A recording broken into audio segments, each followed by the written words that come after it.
My BMW is broken again, which obviously that means I'm going to be making another YouTube video. I swear, half of this YouTube channel is just me fixing my own car. This car had the coolant leak in the back of the engine, and I didn't fix it in time, and so now it actually popped. It blew up my crank position sensor. Funny thing is, I already replaced that part, and I actually have a YouTube video of me replacing that part, so I guess I'll be doing it again. But check this thing out. So we do start. I'm just going to drive it over to the shop with the lift. I don't want to tow it, and so hopefully I don't break down. We'll find out.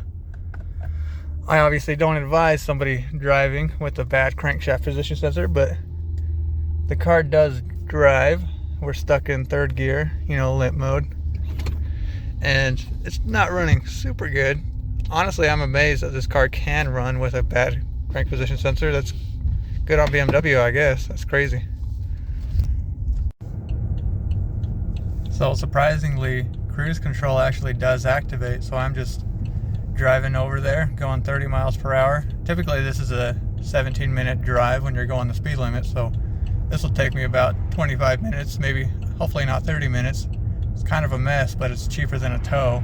And I really don't think I'm going to hurt anything by driving it because my crankshaft position sensor is already broken. You know what I mean? So I guess we'll see if I make it or not. So I was able to make the trip.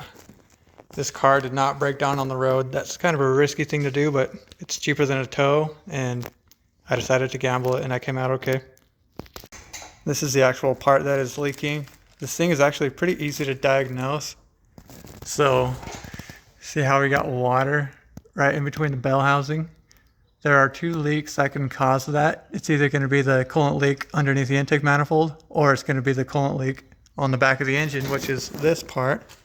I've actually already changed the parts underneath the intake manifold, and when I look underneath there, it's actually bone dry. So there's only one other part where it can leak, which is this. So it's a pretty obvious thing to diagnose there. And there's my crank position sensor. Obviously that's soaked with antifreeze as well. Yep, right there. And that's how that blew up. Pulling the transmission on this car isn't too bad. It's basically a typical rear wheel drive transmission. You got the exhaust, you got the drive line, you got the electrical connections. We're probably going to have some hydraulic hoses, probably two of them for the cooler. And then that's pretty much it. Obviously bell housing bolts, torque converter bolts, starter bolts, but it's a pretty straightforward job. So you're going to pull it right here and here for the exhaust. You do not have to pull your catalytic converters. You can just maneuver the transmission out of the way. It's a little bit of a job, but it is doable. It's a lot easier than pulling the catalytic converters. Step number one, let's get this exhaust pulled. So it's just the bolts there, there, there, there. Mine are supposed to have bolts here and here, but I guess mine's missing. That's kind of funny. There's supposed to be a thing right there. I guess my car didn't need it. We got the bolts there. We got I guess these are nuts. We got the nuts there, and I put penetrating oil on that just to let it sit so that it can break free easily. And then we do have some stuff back here. Mine actually has this thing right here. It's like a vacuum line. And then we got this here, and you can pull the bolts off. It might be easier to pull the bolts for that exhaust type fitting. Obviously we have the one here as well, and that's pretty much it. I got the exhaust pulled down. That was easy enough. Now I just got to pull the drive line. Before I could do that though, we got these shields in the way. They're pretty simple. They got like bolts like that. As you come along, you got bolts all along, and then you got that drive line underneath. So I'll go ahead and pull these shields out of the way. And while I'm at it, I'll pull this one too for the transmission. I got my shields removed. The next step is just going to be pulling the drive line. We got some bolts right here. We got our carrier bearing bolts.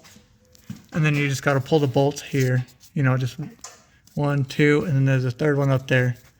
I would not recommend pulling these bolts. You really don't have to. You can get away with just doing, 1, 2, 3.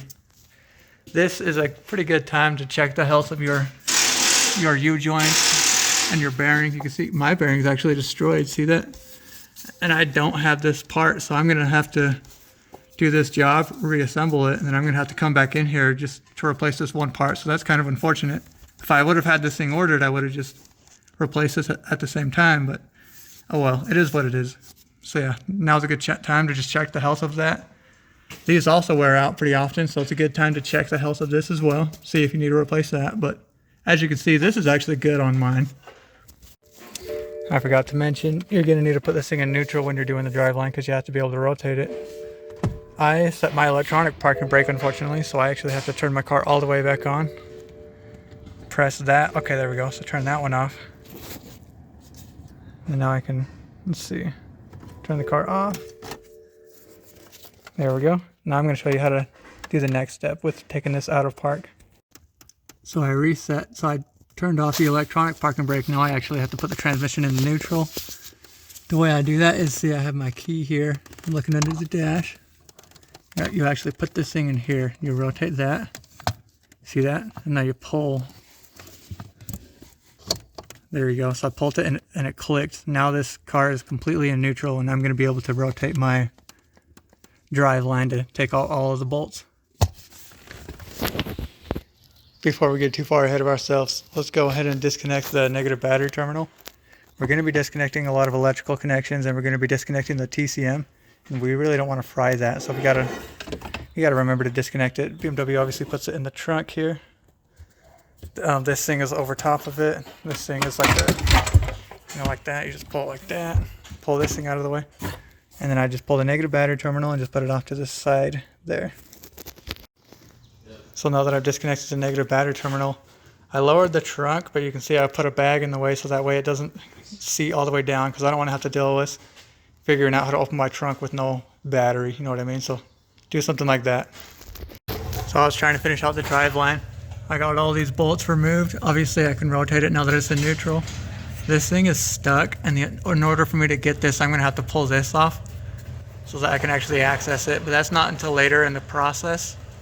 And so I'm just gonna go ahead and skip this for now.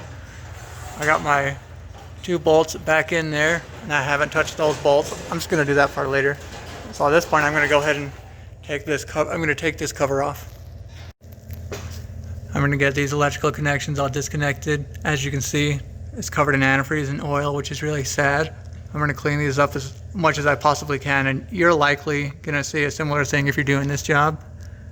Yeah, you gotta clean all of this up. So yeah, let's go ahead and do that. Get this all taken apart. Before I start opening up these connections, I went ahead and I cleaned this up as good as I could. You can see what I did there. It's a lot cleaner than it was. I went ahead and I took these out, the rubber things that go right there.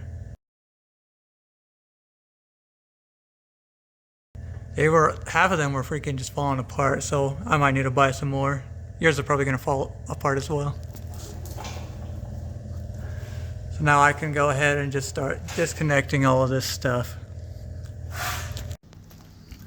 I'm just getting some good footage of that so you can see the orientation. You can see how that goes. I got a couple of things removed here. I got this thing removed. I got the wires off of that, obviously. The crank position sensor, just like last time, it completely fried the pin, so you can't even see it. Completely fried the pins in there. When you look in there, let's see if you can see it. You probably cannot, but yeah, the pins are just completely roasted. Yeah, you can see it right there. So yeah, no surprises there. I disconnected the wires that were attached to that. I got that out of the way. And then obviously when you look through here, there's wires attached, here, that part, and then clear back to here, the back of the transmission. Okay, yeah, you can see it. So yeah, I'm just gonna go through and get all of that disconnected on this side of the engine. The way you get this thing to go is you actually have to get a pry bar and you actually have to loosen it. And I've already loosened mine, but basically you loosen it and you be really careful not to break that plastic. And after you do that, you can actually take it out. And it's gonna take me 2 hands, but yeah, you gotta be really careful with that one. So everything on this side, I at least disconnected from the housing. I got that unplugged, obviously, as you can see.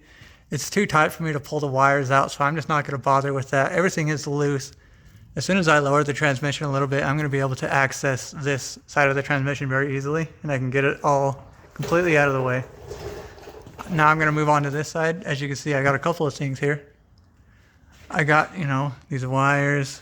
I got that. There are some technicalities with this, like you got to get this spacing correct. I'll do that. I'll deal with that later.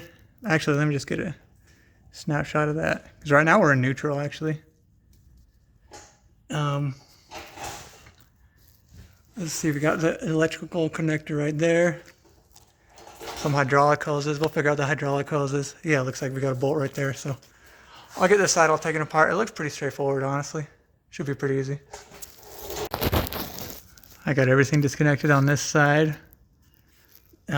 This did drip a little bit of oil, but it wasn't enough to need to top it off. It was hardly anything. I don't need to worry about that. I went ahead and I zip tied this to the exhaust just so that it's out of the way. I did have to loosen the bolt back there. There's a mounting bolt for this. You know, I have to loosen it just so that I can have more flexibility. I did not take it all the way out. I left it in most of the way. So I'm going to go ahead and do things to get this stuff out of the way. You could go ahead and plug these sensors out and get them completely out of here. I might. I'm going to figure out what I want to do with that. But yeah, I just got to get these sensors so that they're not just dangling and going to get caught with the transmission. At this point, I'm ready to remove my bell housing bolts. I've already removed the cover here so that you can access them. You just pop it right out. There's nothing tricky with that. I'm going to go ahead and pull this cover so that I can access the harmonic balancer so I can actually rotate the engine. And it's pretty easy. There's just screws all the way along. It's very easy. I just barely finished removing all 4 torque converter bolts. Pretty easy process. The front, or the harmonic balancer, was a 27 millimeter. The torque converter bolts were 17 millimeter. And you know, obviously you just access them to that port. Anyone who's doing this job, you know, you for sure already know how to do that. So yeah, very easy process. I started pulling the bell housing bolts. This one, so all of these bell housing bolts are all E12. One of them actually had a nut on the other end of it. That nut was a size 15 millimeter. And it was the one, so not that one, but the one way up there. See that? Yeah, right there. That one had a nut on the other end of it. I'm still struggling with this drive line. I took all the bolts off just to see if I can get it loose on the other ones. I was not able to. So I went ahead and I took this mount off. It's pretty straightforward. You know, you just got bolts, you know, there and there. And then you do got the one main bolt right there. You see it's loose. That attaches it to that. I just took that right out, and now I'm gonna try to see if I can pry that out for the drive line. I was able to get the drive line out. As you can see, there's punch marks on every other bolt. Basically how I did it was I got like a chisel and a hammer, and I just had to bang in between there until it popped loose on each one of these. And then I was able to, you know, do it that way.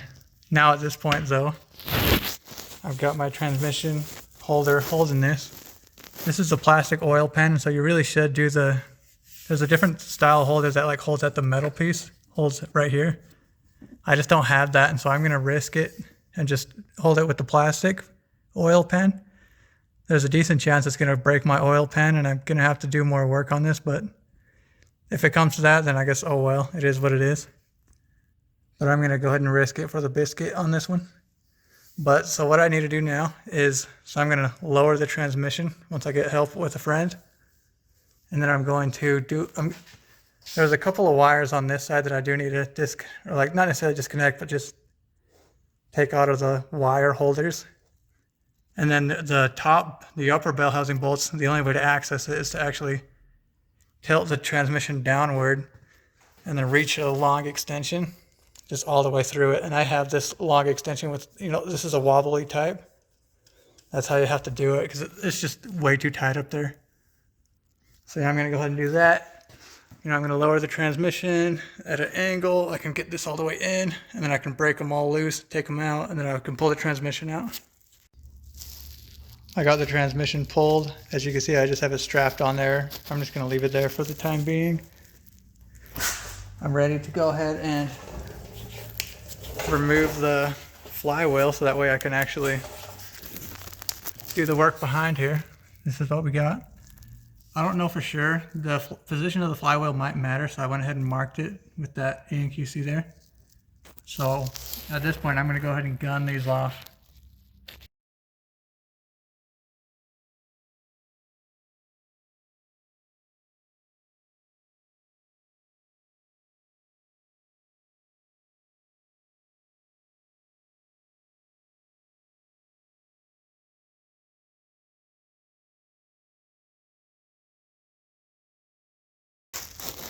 I was able to get the torque converter, no, the flywheel removed. It was kind of a challenge. It actually has a dowel pin in there. Yeah, you see that? See the dowel pin? So the way I actually had to do it was basically I pried one end, just barely, and then I wiggled the other end, and then I just kept wiggling it like up, down, up, down. I just kept doing it like crazy. Just wiggling it ever so slightly because I don't want to bend this because this is a really important piece here. And I just did that, and eventually I was able to get it to come. Here's the back of my engine. This is exactly what I thought I would find. You can clearly see it's been leaking out of here for quite some time now. So, yeah, look at that. It's literally wet right there. So, yeah, clearly this is a bad part, pretty obvious. I'll go ahead and get to pulling this. This thing is pretty easy to pull. As you can see, you just got a bunch of bolts all the way around. You just pull all those bolts out and then the cover just pops right off. I did not drain the antifreeze, so this is going to make a mess. So I'm just going to, I'm going to move these sensors out of the way. That way these don't get waterboarded with the antifreeze. And I'm going to just get a thing to catch all of this antifreeze.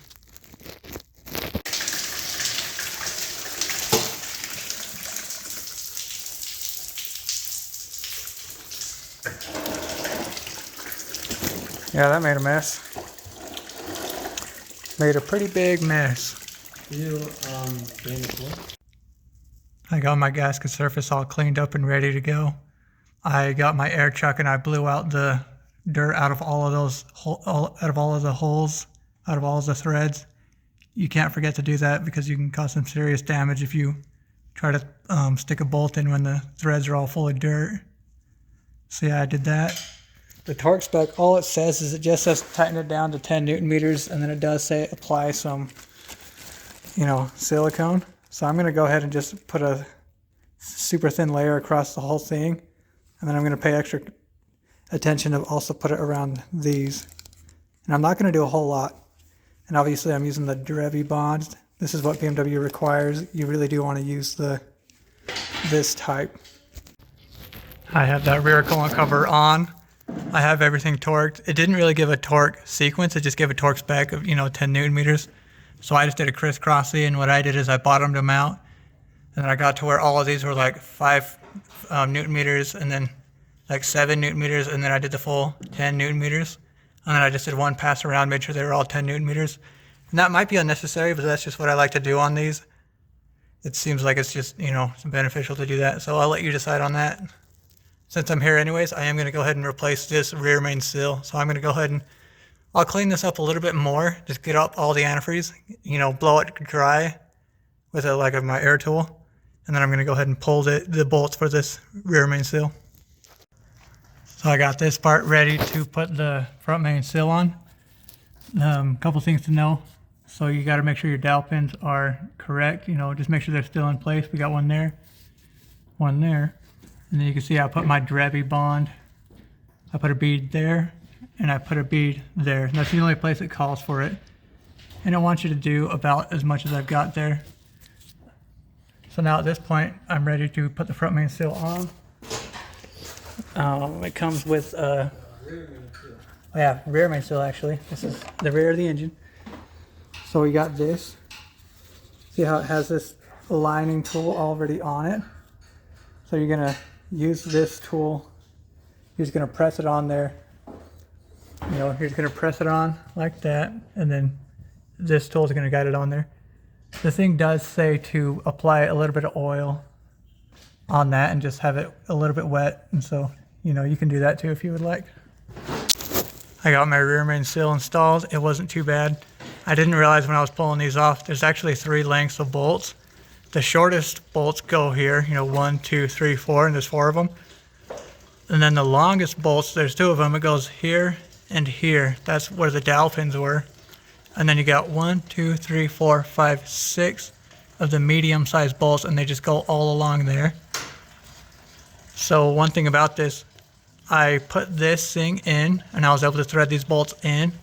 These bottom ones, though, I just could not get them to reach. I actually had to I had to bottom this one out and this one out in order to be able to thread these bolts in. You know, that's how I got these to line up. The torque spec, it's 10 Newton meters. It doesn't really give a pattern other than it does say that you want to, so you want to do these ones first, you know, all of these, and then you want to do the bottom 4, and you want to do it in 2 stages. So you want to bottom these out to where they're snug, and then you want to bottom the bottom ones out until these are snug, and then you torque these down to 10 Newton meters, and then you torque these down to 10 Newton meters, and after that you're done. I'm in the middle of putting the flywheel on. I forgot to show it. There's actually a dowel pin at the back of this, so this line was pretty useless. It can only go one way because of that dowel pin, so just make sure your dowel pin didn't slip out of position, and make sure when you're putting this on that the dowel pin lines up with the hole, but it's really simple. And so once I get these bottomed out, I'll be ready to tighten it. I got my flywheel installed. The torque spec on that was 105 Newton meter. The torque spec does say to replace those bolts, so I did replace mine. The other bolts, like the ones for the, you know, the ones back there and for that one, they didn't say anything about replacing those bolts, so I actually reused mine, and I think you're fine to do that. At this point, the next step is to just clean up a little bit more if you need to, and then just reinstall the transmission. Before I get too far ahead of myself, I do want to go ahead and clean up the transmission. You can see that the bell housing is just covered in antifreeze, and I do want to clean all of this out. This is my only chance to do this. So I cleaned this up as good as I can. I really can't do the best clean because I'm not taking out this torque converter. If I pull this out, it's going to leak a bunch of fluid, and I'm not trying to mess with the transmission fluid. So if you needed to do any transmission service, now would be a really good time to do it. But yeah, I'm just not doing that. So this is as good as I can get.